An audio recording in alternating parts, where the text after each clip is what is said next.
Bismillahir Rahmanir Rahim. In the name of Allah, the Beneficent, the Most Merciful. I'd like to welcome you, dear viewers, to our series, Contemporary Issues. Assalamu alaikum wa rahmatullahi wa barakatuh. May Allah's peace and blessings be on each and every one of you. In this series, or this segment of our series, we've been looking at criminal justice, the laws which Islam applies to crimes committed in the society. We looked at murder, the punishment. We looked at adultery, fornication, the punishment.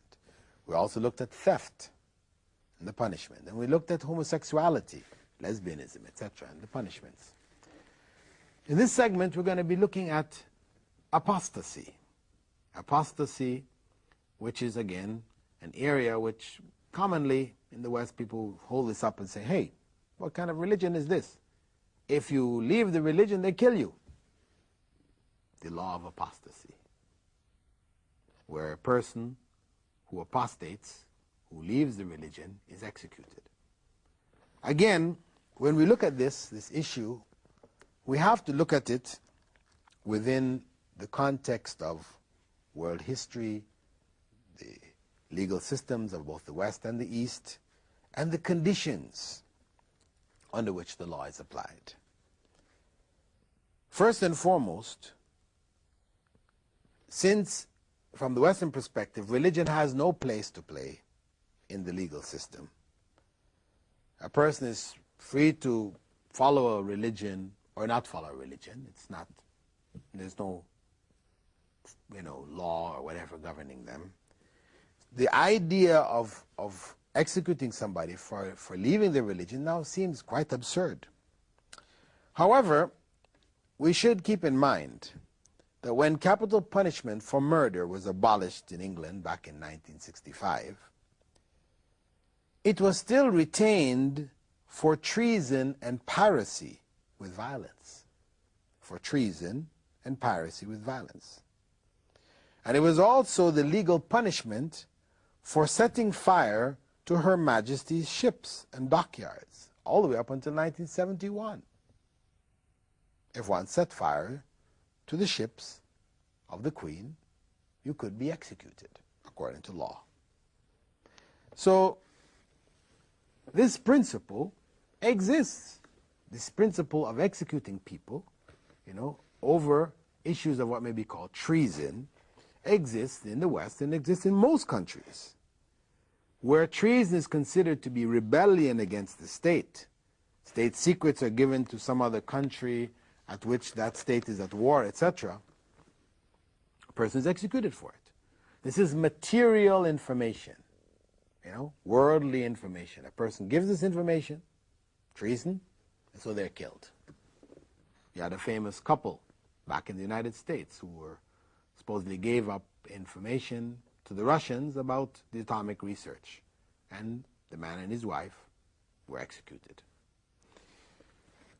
Now, when we look in the from the Islamic perspective, what we find is that religion from an Islamic perspective is different from religion from a Western perspective. In Islam, the religion is the state.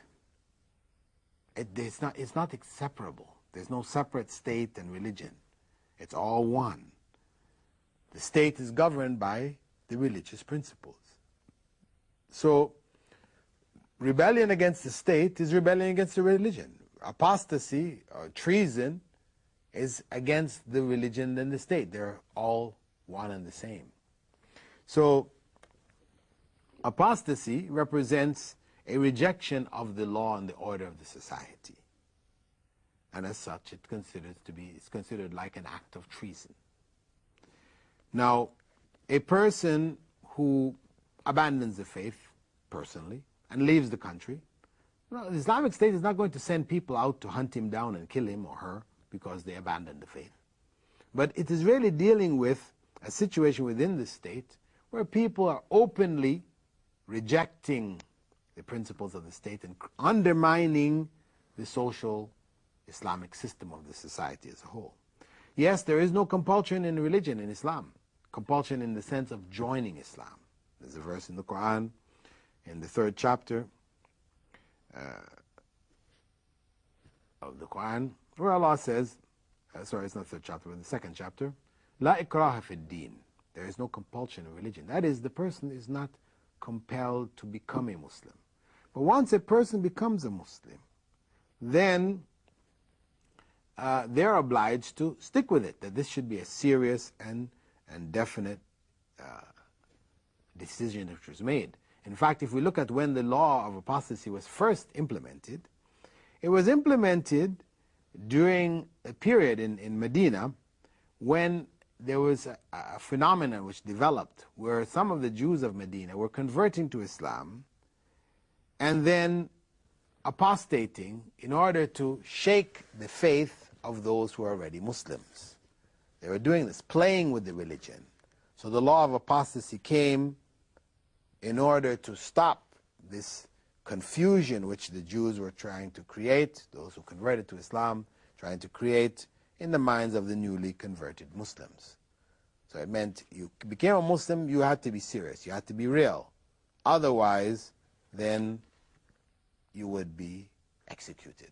So people were no longer allowed to play with the religion, create that confusion. Right?